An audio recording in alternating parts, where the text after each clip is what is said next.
Subscribe now and press the bell icon. Never miss an up. नमस्कार दोस्तों, स्वागत है आप सभी का आपके अपने इस यूट्यूब चैनल क्लास पे डॉक्टर धर्मेंद्र वर्मा में। जी हाँ, आज हम पढ़ेंगे माध्यमिक शिक्षा बोर्ड हिंदी अनिवार्य कक्षा 12वीं की पुस्तक पीयूष पर्वा। जी हाँ दोस्तों, पीयूष पर्वा का 5वां पाठ हम पढ़ेंगे, कुछ ऐतिहासिक स्थलों का भ्रमण, जो एक यात्रा व्रत है यानी कि यात्रा वृत्तांत है। चलिए शुरुआत करते हैं। उससे पहले मेरी आपसे रिक्वेस्ट, यदि आपने अभी तक चैनल को सब्सक्राइब नहीं किया, आप इस चैनल पर नए हैं तो प्लीज़ चैनल को सब्सक्राइब जरूर कर ले, साथ ही बेल आइकन पर भी क्लिक कर ले ताकि और आने वाले अच्छी अच्छी वीडियोज़ की नोटिफिकेशन आपको मिलते रहे, उनका लाभ बेनिफिट आपको मिलता रहे। तो लीजिए शुरुआत करते हैं। 5वां पाठ है कुछ ऐतिहासिक स्थलों का भ्रमण यात्रा वृत्त।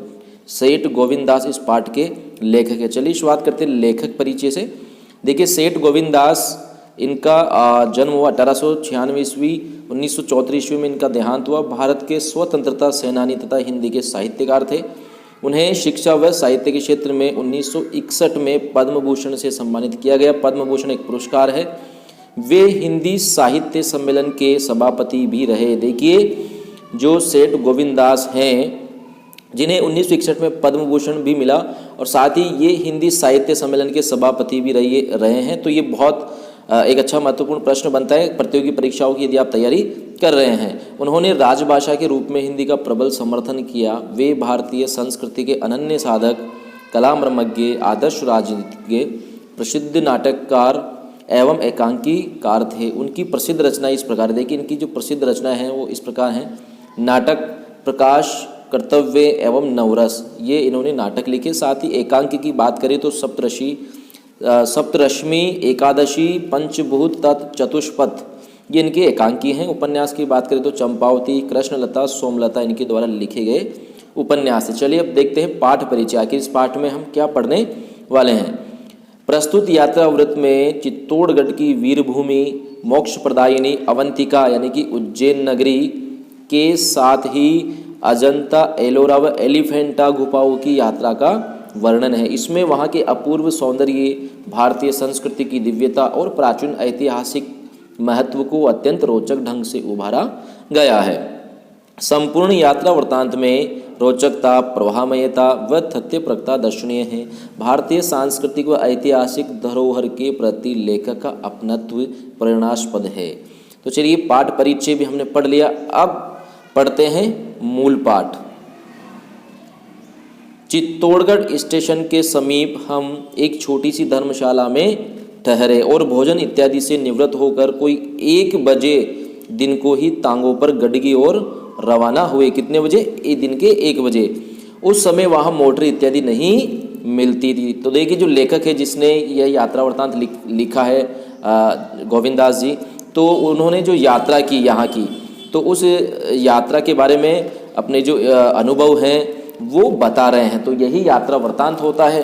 तो देखिए, बढ़ते हैं आगे। चित्तौड़गढ़ को जाते जाते मेरा हृदय भावनाओं के उद्वेग से उल्लसित हो उठा।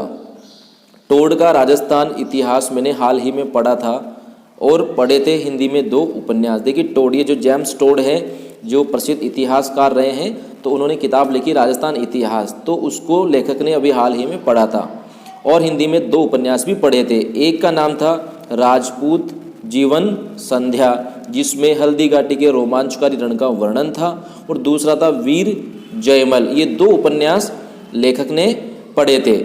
यही महाराणा सांगा और महाराणा प्रताप, वीर जयमल और उन्हीं के सदृश अगणित सरदारों तथा सैनिकों ने केवल जीतते हुए ही नहीं पर हारते हुए संग्रामों को भी ऐसी बहादुरी से लड़ा था जैसे संग्राम संसार के किसी देश में कभी भी लड़े क्या सुने तक भी नहीं गए। अर्थात बहुत ही वीरता के साथ इन्होंने यहाँ पर युद्ध लड़े थे। केसरिया बाना पहन कर यही वीरों ने आत्मसम्मान की रक्षा के लिए प्राणों को तुच्छ मानते हुए हंसते हंसते अपना बलिदान देकर वीर के साथ हुतात्मा पद को प्राप्त किया है, अर्थात श्रेष्ठता के पद को प्राप्त किया है।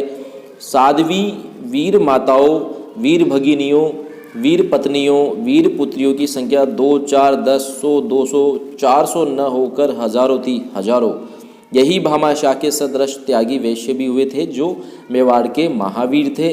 साथ ही महान हुतात्मा सूर्यवंशी सिसोदिया क्षत्रिय नर नारियों ने जहाँ संसार के इतिहास की अभूतपूर्व तथा अद्वितीय शौर्य और जौहर की अमर गाथाएं गढ़ी थी वही आज हम जा रहे हैं। तो देखिए लेखक जो है वो चित्तौड़ का जो गढ़ है, किला है, वो देखने जा रहे हैं। तो उससे जुड़ी हुई जो बातें हैं जो लेखक ने अब तक पढ़ी किताबों में, उनको यहाँ पर वो याद कर रहे हैं, स्मरण कर रहे हैं। चित्तौड़गढ़ एक पहाड़ी पर है। देखिए चित्तौड़गढ़ जो है वो एक पहाड़ी पर है।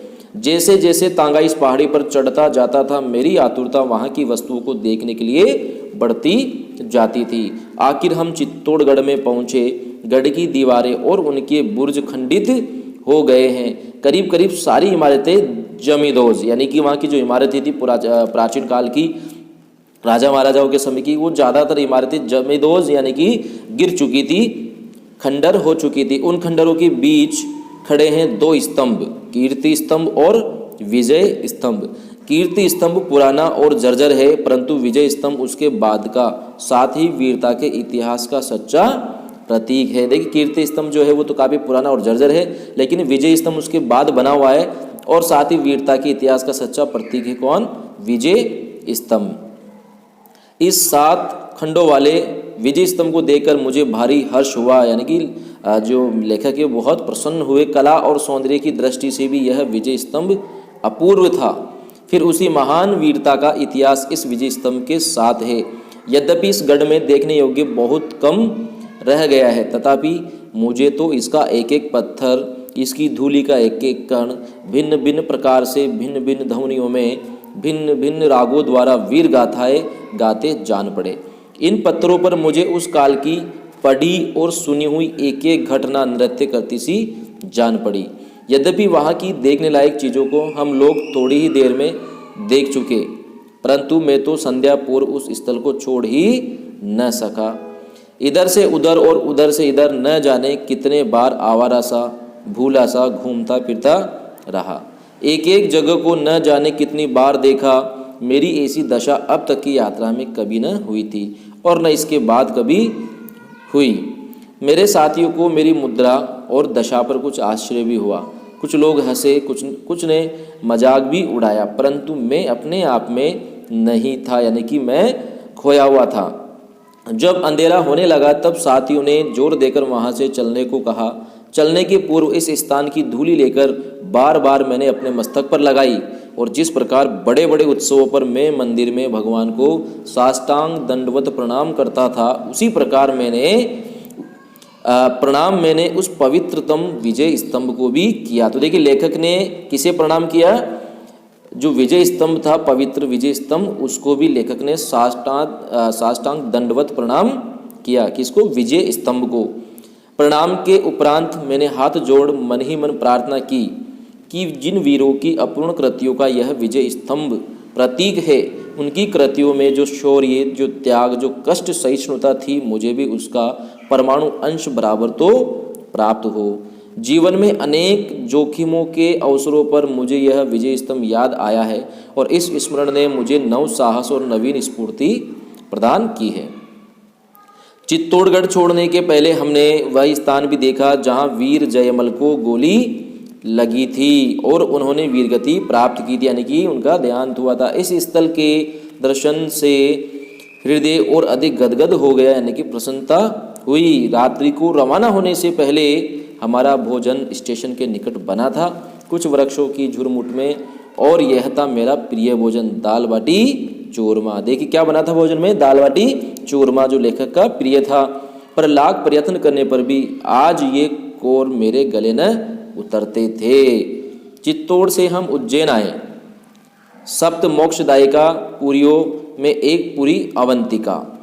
ऐतिहासिक दृष्टि से भी भारतवर्ष की गौरवपूर्ण समयों की यह एक राजधानी थी, परंतु महाकालेश्वर के एक नवीन मंदिर के सिवा यहाँ हमें शिप्रा के अतिरिक्त विक्रमादित्य या भोज के काल की कोई वस्तु नहीं मिली। हमारी इस यात्रा का उद्देश्य तीर्थाटन न होकर ऐतिहासिक वस्तुओं का निरीक्षण था। देखिए लेखक की जो यात्रा थी, लेखक की इस यात्रा का जो उद्देश्य था वो क्या था?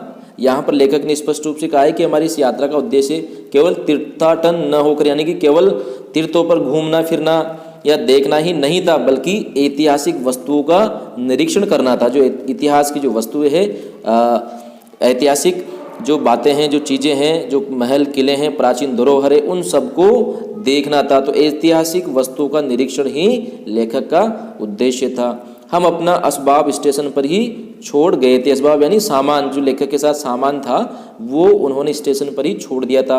अतः शिप्रा के जल का आचमन और महाकालेश्वर के दर्शन कर हमने कुछ घंटों में जलगांव के, देखिए शिप्रा क्या है, शिप्रा नदी है, ध्यान रखिएगा, शिप्रा नदी के लिए उज्जैन छोड़ दिया। जलगांव हम आए थे अजंता और एलोरा गुफाएं देखने। देखिए लेखक जलगांव क्या लेने गए थे, अजंता और एलोरा की गुफाएं देखने के लिए।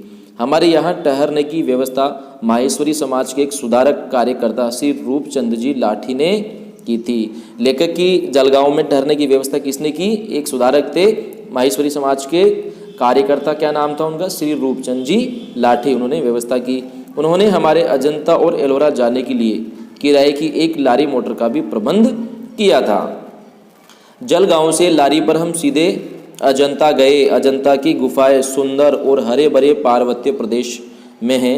इन गुफाओं की संख्या 29 है। देखिए अजंता की जो गुफाएं हैं उनकी संख्या कितनी है, 29 है। ध्यान दीजिए, अजंता की जो गुफाएं हैं उनकी संख्या है 29। इनमें 4 चैत्य के ढंग की है और शेष विहार ढंग की है। ये गुफाएं एक साथ नहीं बनाई गई। यद्यपि इनके बनने का निश्चित समय ज्ञात नहीं, परंतु पुरातत्ववेताओं के मत से ईसा के 100 वर्ष पूर्व से 700 वर्ष बाद तक ये बनती रही। कोई कभी और कोई कभी। गुफाएं इनकी अद्भुत चित्रकारी के कारण सारे देश में प्रसिद्ध हो गई। अब देखिए अजंता की जो गुफाएं हैं वो देश में प्रसिद्ध क्यों हैं, तो देखिए अजंता की गुफाएं इनकी चित्रकारी, अद्भुत चित्रकारी के कारण सारे संसार में प्रसिद्ध है। ध्यान रखिएगा, अजंता की गुफाओं में बहुत अच्छी चित्रकारी देखने को मिलती है, इसीलिए संसार भर में अजंता की गुफाएं अपनी चित्रकारी के लिए प्रसिद्ध है। ये गुफाएं एक अर्धगोलाकार पहाड़ी के मध्य भाग की चट्टानों को काटकर बनाई गई है। कैसी अद्भुत बात है कि एक ही शिलाखंड को काटकर उसके अंदर कमरे और उनमें मूर्तियां बनाई गई है। कमरों की दीवारों पर प्लस्तर चढ़ाकर तथा सफेदी करके उस पर सुंदर चित्र बनाए गए हैं। प्लस्तर इतना मजबूत और सुंदर है कि कई शताब्दियों के पश्चात आज भी हम उसे ज्यों का त्यों पाते हैं। बोधिसत्व पद्मपाणि अर्थात कमल पुष्प लिए हुए भगवान बुद्ध का चित्र, बुद्ध के महाविनिष्क्रमण का चित्र है। देखिए वो जो गुफाएं हैं वहाँ पर बोधिसत्व यानी कि कमल का जो पुष्प हाथ में लिए भगवान बुद्ध है उनका चित्र है, और बुद्ध का जो महाविनिष्क्रमण का था वो चित्र वहाँ पर देखा जा सकता है। सिर पर मुकुट धारण किए हुए सिद्धार्थ खड़े हैं। बाएं हाथ में एक सूत का धागा बंधा है और दाहिने हाथ में कमल पुष्प है। शरीर पर मोटा यज्ञोपवीत और गले में मणिमाला है। पतली लंबी भवों के नीचे अधकुले विशाल नेत्रों से अहिंसा, शांति तथा वैराग्य टपकता है। उनकी मुखाकृति गंभीर और देवी ज्योति से आलोकित है। कैसा मनोहर रूप, कैसे ढले हुए से सारे अंग प्रत्यंग और अवयव, कैसी चित्रकारी। घंटों चित्र की ओर देखते रहिए, आंखें और मन तृप्त नहीं होंगे। कहा जाता है कि इससे सुंदर आकार आज तक दुनिया में चित्रित नहीं हुआ। इस चित्र के विषय में देवी निवेदिता लिखती है, यह चित्र संभवतः भगवान बुद्ध का सबसे बड़ा कल्पनात्मक प्रदर्शन है। ऐसी अद्वितीय कल्पना का पुनः साकार हो सकना असंभव सा ही है। ये किसने कहा, देवी निवेदिता ने ऐसा लिखा इस चित्र के लिए जो भगवान बुद्ध का चित्र था। गुफा का एक और महत्वपूर्ण चित्र एक राजकीय जुलूस का है, जिसमें बहुत से आदमी सज धज कर जाते दिखाए गए हैं। किसी के हाथ में छाता है तो किसी के हाथ में बजाने का श्रृंगी बाजा है। जुलूस में स्त्री पुरुष दोनों सम्मिलित हैं। चित्र अलंकार प्रधान है। स्त्रियों के हाथों में सुंदर कंकण हैं तथा वे गले में हार पहने हैं। कान से लगे सुंदर कर्णावतंस भी लटक रहे हैं। अब देखिए चित्र अलंकार प्रधान यानी कि चित्र में जो भी स्त्री पुरुष दिखाए गए उन्होंने अलंकार धारण या आभूषण धारण किए हुए हैं। स्त्रियों की कमर लचीली और पतली है। उनके उभरे हुए वक्ष स्थल कुछ सूक्ष्म वस्त्रों से स्पष्ट दृष्टिगोचर होते हैं। उनकी गर्दनें तिरछी और मुद्राएं कटाक्षपूर्ण हैं। कनखियों से देखती हुई यौवन मद और अनुराग लिप्सा में परिपूर्ण वे जीवन तापहारी लतिकाओं सी जान पड़ती है। वो जो चित्र में स्त्रियां हैं, जो एक राजकीय जुलूस का चित्र है, उसमें जो स्त्रियां हैं उनकी जो भावभंगिमा है, उनका जो चित्र है, तो उसका वर्णन यहाँ पर लेखक कर रहे हैं। अजंता की चित्रकला में स्वाभाविकता है, जीवन है, सादगी है, साम्य है, औचित्य है और सौंदर्य भावना है। कहाँ? अजंता की चित्रकला में।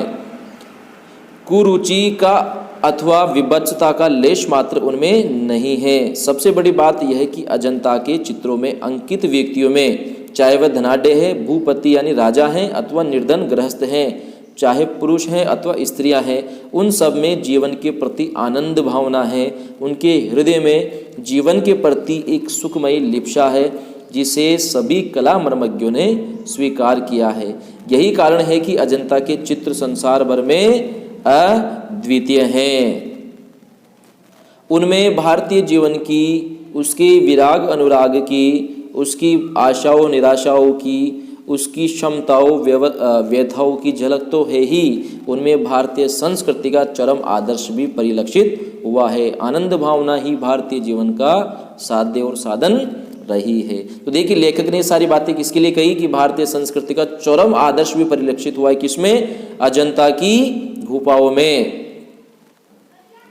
और अजंता की जो गुफाएं हैं उसके लिए लेखक ऐसा कर रहे हैं। साथ ही अजंता की गुफाओं में जो चित्रकला है, उस चित्रकला के संबंध में लेखक यहाँ पर ये बातें कह रहे हैं कि अजंता की जो चित्रकारी यानी कि अजंता की गुफा में जो चित्र बने हुए हैं, उनमें ये सारी बातें लेखक को दिखाई देती है। अजंता की 29 गुफाओं में से 2 अगम्य हैं, बाकी सब देखी जा सकती है। 2 अगम्य यानी कि 2 गुफाओं में जाया नहीं जा सकता है, जाना बहुत कठिन है, इसलिए उनको देख नहीं सकते। बाकी की सभी गुफाओं को देखा जा सकता है। इनके विषय में एक बड़ी कठिनाई है काल निर्णय की, यानी कि समय का निर्णय करना मुश्किल है। समय समय पर विविध राजाओं की संरक्षता में इन्हें बनाया गया होगा, ऐसा अनुमान है, क्योंकि चित्र अत्यंत प्राचीन और कुछ अर्वाचीन जान पड़ते हैं, यानी कुछ चित्र तो पुराने हैं और कुछ चित्र नए जान पड़ते हैं, इसलिए कब के बने हुए हैं ये काल निर्णय करना कठिन है। अजंता का एक चित्र काल निर्णय में कुछ सहायक है। यह चित्र है फारस देश के राजदूत का, जो फारस के राजा की ओर से कोई भेंट प्रस्तुत करता दिखाया गया है। मोटे तौर पर कहा जा सकता है कि गुप्त काल से लेकर चालुक्य वंश के शासन काल तक इन गुफाओं का निर्माण हुआ होगा। देखिए लेखक जो हैं उनके अनुसार मोटे तौर पर गुप्त काल से लेकर चालुक्य वंश का जो शासन है, इनके बीच में इन गुफाओं का निर्माण हुआ होगा। अजंता से हम मोटर लारी में ही दौलताबाद गए और दौलताबाद से एलोरा। अब देखिए एलोरा की गुफाएं भी शिलाखंड में काटकर बनाई गई है। देखिए अजंता की गुफाओं के बाद अब लेखक पहुंच गए हैं एलोरा की गुफाओं में। शिलाखंड ही क्यों कहना चाहिए, एक छोटे मोटे पठार को काटकर इन गुफाओं को बनाया गया है। अनुमान कीजिए ये गुफाएं 1.25 मील तक चली गई है। कितने मील तक? 1.25 मील तक चली गई है, जिनके बनाने में न मालूम कितना परिश्रम हुआ होगा और न मालूम कितना समय लगा होगा। देखिए एलोरा की गुफाएं जो हैं वो भी 1.25 मील तक लंबी है। इस गुफा श्रृंखला के 3 मुख्य अंग हैं, बौद्ध गुफाएं, हिंदू गुफाएं और जैन गुफाएं। बौद्ध गुफाओं की संख्या 12 है और अनुमान है कि वही सबसे पहले की बनी हुई है। देखिए बौद्ध गुफाओं की संख्या कितनी है? 12, और सबसे पहले वही बनी हुई है। उनकी खुदाई 4वीं से 8वीं शताब्दी के बीच हुई। हिंदू गुफाओं की संख्या 17 है, ये बीचों बीच बनी हुई है और अनुमान है कि इनकी खुदाई 7वीं और 8वीं शताब्दी में हुई। अंतिम गुफाएं जिनकी संख्या 4 हैं, जैन गुफाएं हैं, जिनकी खुदाई हिंदू गुफाओं के बाद ही हुई होगी। तो ये भी आप ध्यान रखिए कि बौद्ध गुफाओं की संख्या 12 हैं, हिंदू गुफाओं की संख्या 17 हैं और जैन गुफाएं 4 हैं। प्रारंभिक बौद्ध गुफाएं बिल्कुल सादी हैं। इस पर 10वीं गुफा जो विश्वकर्मा गुफा के नाम से प्रसिद्ध है। देखिए कौन सी 10वीं नंबर की जो गुफा है वो विश्वकर्मा गुफा के नाम से प्रसिद्ध है, वो उल्लेखनीय है। 12वीं गुफा जो 3 तल गुफा के नाम से प्रसिद्ध है, 3 मंजिली गुफा है। जो 12वें नंबर की गुफा है वो 3 मंजिली गुफा है। यहाँ पर जो मूर्तियां अंकित है वे आकार, धार्मिक भावना की अभिव्यक्ति और सजावट की दृष्टि से अनुपम बनी हुई है। विश्वकर्मा गुफा का भीतरी भाग सकरा होता गया है और अंत में 27 फुट लंबा और 15.5 फुट चौड़ा रह गया है। यहाँ पर आसीन 11 फुट की ऊंची भगवान बुद्ध की विशाल मूर्ति है। देखिए जो विश्वकर्मा गुफा है कौन से नंबर की है? 10वीं गुफा, विश्वकर्मा गुफा। यहाँ पर देखें तो भगवान बुद्ध की एक विशाल मूर्ति है 11 फुट ऊंचाई की। 3 तल गुफा मनुष्य के सतत प्रयत्न और धैर्य का उत्कृष्ट नमूना है। कितने परिश्रम और कितनी लगन से पाषाण यानी कि पत्थरों को काट काट कर यह 3 मंजिली कलाकृति खड़ी की गई होगी। अकेले अर्थव्यय से संभवतः यह कार्य संपन्न होना कठिन था। मुझे इसके पीछे मनुष्य की कर्तव्य निष्ठा और आस्था की झलक दिखाई दी, जिसके बिना मेरे विचार में कोई महान कार्य पूरा करना संभव नहीं है। देखिए कि केवल पैसों के बल पर ही ऐसी जो कलाकृतियां हैं, जैसे पाषाण काट के 3 मंजिली जो कलाकृति तैयार की गई, तो यह एक बहुत ही कठिन कार्य है। तो कवि लेखक कहते हैं कि इसके पीछे मनुष्य की कर्तव्य निष्ठा और आस्था की झलक ही स्पष्ट रूप से दिखाई देती है, जिनके बिना कोई भी महान कार्य पूरा करना संभव नहीं है। इस गुफा में जो बुद्ध की मूर्ति है उसके विषय में एक रोचक बात बताना जरूरी है। स्थानीय निवासी उसे राम मानकर पूजते हैं। इस मूर्ति की नाक और होठ आदि नहीं है, पर स्थानीय निवासी एक टूटते ही प्लस्तर की दूसरी नाक चढ़ा देते हैं। भक्ति का मुझे यह अनोखा रूप जान पड़ा और बुद्धिवादी भले ही तर्क की शरण ले, किंतु वे मुझे स्वल्प बुद्धि वाले किंतु श्रद्धालु स्थानीय जन ही भगवान के अधिक निकट जान पड़े, जो किसी भी रूप में सर्वशक्तिमान को ही पूजते हैं। हिंदू गुफाओं में 16वीं गुफा, जिसे कैलाश अथवा रंगमहल गुफा कहते हैं, शिव की गुफा है, किंतु इसमें विष्णु का और अन्य पौराणिक विभूतियों के चित्र अंकित है। इसमें ध्वज स्तंभ और हाथी की मूर्ति भी दर्शनीय है। भारत में पाषाण खंड में बनी हुई इतनी विशाल गुफा दूसरी नहीं है। देखिए पाषाण खंड में बनी हुई इतनी विशाल गुफा दूसरी नहीं है। कौन सी? जो हिंदू गुफाओं में 16वीं गुफा है, कैलाश अथवा रंगमहल गुफा जिसे कहते हैं, उसके बारे में यहाँ पर लेखक कह रहे हैं। यह गुफा 776 फुट लंबी, 154 फुट चौड़ी और 107 फुट ऊंची है। इससे गुफा के भीमकाय आकार का अनुमान लगाया जा सकता है। शिलाखंड में काटकर बनाया गया हिंदू का इतना विशाल मंदिर भारत में दूसरा नहीं है। 21वीं गुफा जो रामेश्वर गुफा कहलाती है और 29वीं गुफा जो सीता गुफा कहलाती है, कला और पच्चीकारी की दृष्टि से महत्वपूर्ण एवं उल्लेखनीय है। तो देखिए 21वीं गुफा का क्या नाम है? रामेश्वर गुफा। और सीता गुफा 29वीं जो गुफा है उसको क्या कहा जाता है? सीता गुफा। एलोरा से फिर हम दौलताबाद लौटे और दौलताबाद से पुनः अजंता आकर एक बार फिर पद्म पाणी भगवान बुद्ध के चित्र के दर्शन कर जलगांव लौट आए। जलगांव में हमें एक दिन और ठहरना पड़ा, क्योंकि रूपचंद जी लाठी ने हमारे सम्मान में एक पार्टी रखी थी। जलगांव से हम बम्बई पहुंचे। हमारा उद्देश्य बम्बई देखना नहीं था, बम्बई तो मैं कई बार हो ही आया था। यहाँ हम आए थे एलिफेंटा गुफाएं देखने। देखिए एलिफेंटा गुफाएं बम्बई में जो हैं उनको देखने लेखक पहुंच गए हैं। एलिफेंटा गुफाओं के विषय में हाथी की एक मूर्ति का जिक्र होता है, जिसका अपना इतिहास है। सन 1814 में इस हाथी का सिर टूटकर गिर गया और बाद में उसका शेष अंग भी कई भागों में कट गया।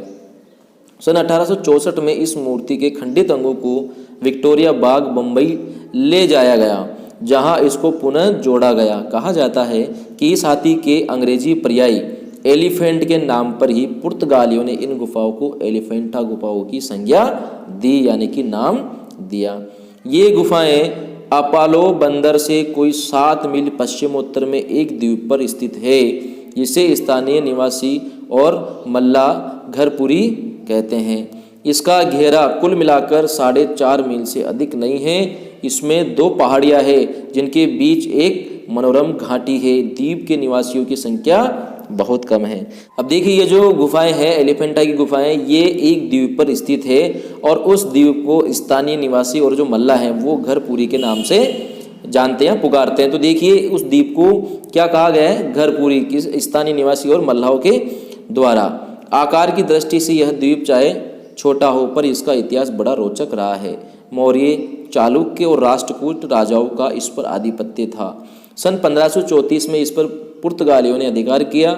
सन 1774 में अंग्रेजों ने इसे अपने शासन में लिया और सन 1775 में बादशाह एडवर्ड सप्तम को, जो उस समय प्रिंस ऑफ वेल्स थे, इस द्वीप पर दावत दी गई। किंतु इस द्वीप की महत्ता का आधार इसका इतिहास न होकर वहाँ की तक्षण कला और वहाँ की अद्भुत गुफाएं हैं। इन गुफाओं का निश्चित रूप से काल निर्णय करना तो असंभव सा है, पर हाँ इतना अवश्य ज्ञात है कि 7वीं शताब्दी के पूर्वार्ध में ये विद्यमान थी। एलिफेंटा की गुफाएं मुख्यतः शैव हैं और इनमें सबसे प्रसिद्ध शिव का मंदिर है जो एक गुफा में खोदा गया है। देखिए एलिफेंटा की जो गुफाएं मुख्यतः शैव अर्थात जो शिव को मानने वाले हैं शैव कहलाते हैं, तो उस शैव संप्रदाय से संबंधित है एलिफेंटा की गुफाएं। यहाँ भगवान शिव को सृजनहार, पालनहार और प्रलयंकर तीनों रूपों में अंकित किया गया है। शिव के तांडव नृत्य का एक मनमोहक दृश्य है और एक शिला पर शिव को भावमग्न भी अंकित किया गया है। शिव को नटराज के रूप में अंकित करने वाले एक दृश्य में उनके उस सृजनकारी नृत्य की अभिनव छवि है जिसे ब्राह्मण कला में इतना उच्च स्थान प्राप्त है। शिव पार्वती विवाह, गंगा अवतरण, अर्धनारीश्वर शिव, मानवती, पार्वती आदि की अनेक छवि दृश्य हमने मनोयोग पूर्वक देखे। इन प्रतिमाओं में सबसे प्रसिद्ध शिव की प्रतिमा है। एलिफेंटा से हम बम्बई लौटे। बम्बई से हमारा विचार बीजापुर जाकर गोल गुंबज देखने का और था। उसकी बड़ी प्रशंसा हमने सुनी थी, परंतु जबलपुर के कुछ ऐसे तार और पत्र मिले कि इस दौरे को अब मुझे समाप्त कर जबलपुर लौटना पड़ा। इसके बाद गोल गुंबज देखने का मुझे अब तक सौभाग्य प्राप्त नहीं हो सका, यद्यपि मैं सारे संसार के अधिकांश भाग में चक्कर लगा आया हूँ। एक कहावत है, अनी चूके बीसा सो, वही इस मामले में हुआ। यानी कि लेखक गोल गुंबज और देखना चाहते थे बीजापुर वाला, लेकिन वो आज तक भी नहीं देख पाए। तो दोस्तों ये था आज का पाठ। चलिए शब्दार्थ हम एक बार और देख लेते हैं, उससे आपको थोड़ा सा सहूलियत रहेगी। उद्वेग यानी आकुलता, अद्वितीय यानी जिसके समान दूसरा नहीं हो, बुर्ज यानी गुंबद, जमीदोज यानी कि विनष्ट यानी कि जो नष्ट हो चुका है, लिप्सा यानी इच्छा, महाविनिष्क्रमण यानी कि ग्रह त्याग, महाविनिष्क्रमण। अब देखिए यहाँ पर अजंता की जो गुफाएं थी उसमें भगवान बुद्ध का जो चित्र था, महाविनिष्क्रमण शब्द वहाँ पर आया था, तो इसका अर्थ है ग्रह त्याग, यानी कि जो भगवान बुद्ध ने ग्रह त्याग किया था उस समय का जो चित्र बना हुआ है अजंता की गुफाओं में, वो महाविनिष्क्रमण यानी कि ग्रह त्याग। असबाब यानी सामान, कर्णावंतस यानी कान के आभूषण, तृप्त यानी संतुष्ट, पाषाण पत्थर, यज्ञोपवीत जनेऊ, सदृश समान, तुच्छ हीन, पूरी यानी नगरी, आलोकित प्रकाशित, तक्षण कला यानी कि मूर्ति कला, परिलक्षित यानी दिखाई देना, अवयव यानी अंग, अर्वाचीन यानी नवीन। देखिए प्राचीन का मतलब पुराना और प्राचीन का विलोम शब्द हो गया अर्वाचीन। तो देखिए इस तरीके से ये पाठ था और पाठ से संबंधित जो प्रश्न है चाहे वस्तुनिष्ठ हैं, अति लघुतरात्मक, लघुतरात्मक, आप आसानी से हल कर सकते हैं यदि आपने इस पाठ को अच्छे से पढ़ा होगा, समझा होगा। प्रश्न उत्तर ज़्यादा कठिन नहीं है, इसलिए प्रश्न उत्तर हल करवाना मेरे ख्याल से शायद उचित नहीं, आप स्वयं कर सकते हैं। तो आज के लिए इतना ही काफ़ी है, मिलते हैं अगले वीडियो में, तब तक के लिए धन्यवाद, शुक्रिया।